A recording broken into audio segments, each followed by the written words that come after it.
न किसी साजिश के तहत प्रदीप जैन आदित्य और अहिरवार समाज के अन्य लोगों के खिलाफ मुकदमा लिखा गया।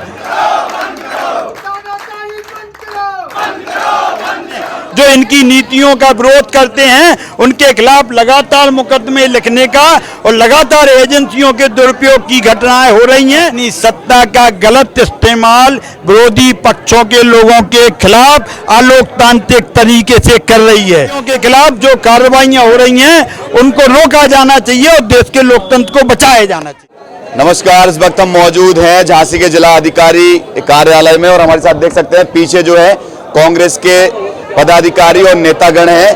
कांग्रेस जो है विरोध करने आई है सत्ता पक्ष का और प्रशासन का, वो इसलिए क्योंकि कांग्रेस के जो वरिष्ठ नेता हैं या पूर्व मंत्री कहें उनको प्रदीप जैन आदित्य, उनके खिलाफ जो है फर्जी मुकदमे में कार्रवाई हुई है। ऐसा हम नहीं कह रहे हैं, ऐसा उनके कार्यकर्ता और पदाधिकारी कह रहे हैं। और ऐसा क्यों हो रहा है हम जानने की कोशिश करेंगे उनसे। आज वो ज्ञापन देने आए हैं यहाँ पर, तो हम बातचीत करेंगे। सर क्या नाम है? मैं मनोज गुप्ता हूँ, अध्यक्ष झांसी शहर कांग्रेस कमेटी। जी, क्या हुआ है, क्यों आप जो है आज यहाँ पर आए हैं विरोध करने?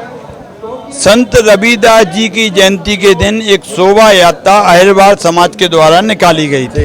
अहिरवार समाज द्वारा उस जयंती के दिन शोभा यात्रा में माननीय प्रदीप जैन आदित्य को एज ए गेस्ट उसमें आमंत्रित किया गया था। प्रदीप जैन आदित्य उस शोभा यात्रा में अतिथि के रूप में शामिल थे। उसी दिन मूर्तियों का, संत रविदास जी की मूर्ति का भी अनावरण होना था। उस अनावरण समारोह में जब वहाँ कोई विवाद पैदा हुआ, विवाद के बाद किसने किया पता चला कुछ? अब विवाद अहिरवार समाज के कोई ग्रुप में था, दो गुटों में कुछ विवाद था, जमीन पे कुछ विवाद था। प्रशासन के साथ और उन अहिरवार समाज के लोगों के साथ एक समझौता हुआ। उस समझौता में ये तय हुआ कि 1 महीने बाद उस मूर्ति का अनावरण होना तय हुआ और बात वहीं खत्म हो गई।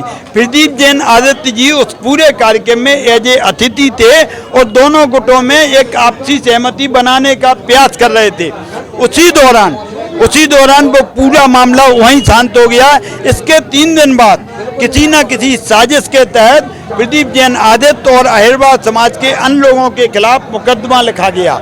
वो मुकदमा पूर्णतः अन्याय है, पूर्णतः पक्षपातपूर्ण तरीके से लिखा गया। घटना के 3 दिन बाद मुकदमा लिखने का कोई औचित्य नहीं साबित होता। जब पूरा प्रशासन वहाँ था, पूरी व्यवस्था वहाँ थी, उस मुकदमे को 3 दिन बाद लिखने का कोई औचित्य नहीं था। आप जो कह रहे हैं कि साजिश के तहत जो है मुकदमा लिखा गया है, तो आपको क्या लग रहा है कि जो सत्ता पक्ष पार्टी आज सत्ता में है तो वो गलत प्रयोग कर रही है बल का, ऐसा लग रहा है कुछ?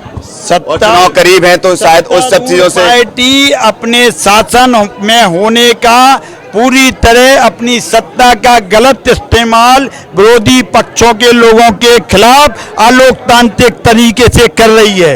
इस पूरे हिंदुस्तान में और उत्तर प्रदेश में लोकतांत्रिक व्यवस्थाओं को तहस नहस करने का काम किया जा रहा है।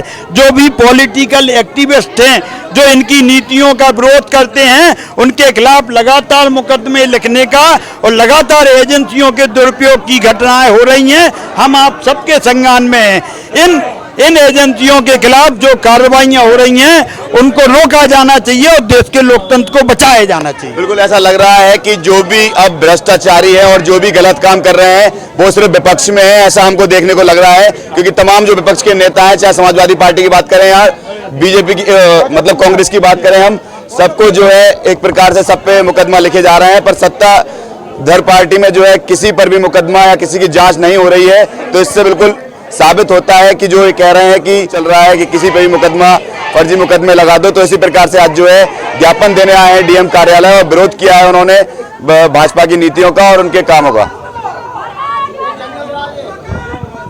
बोलोगे?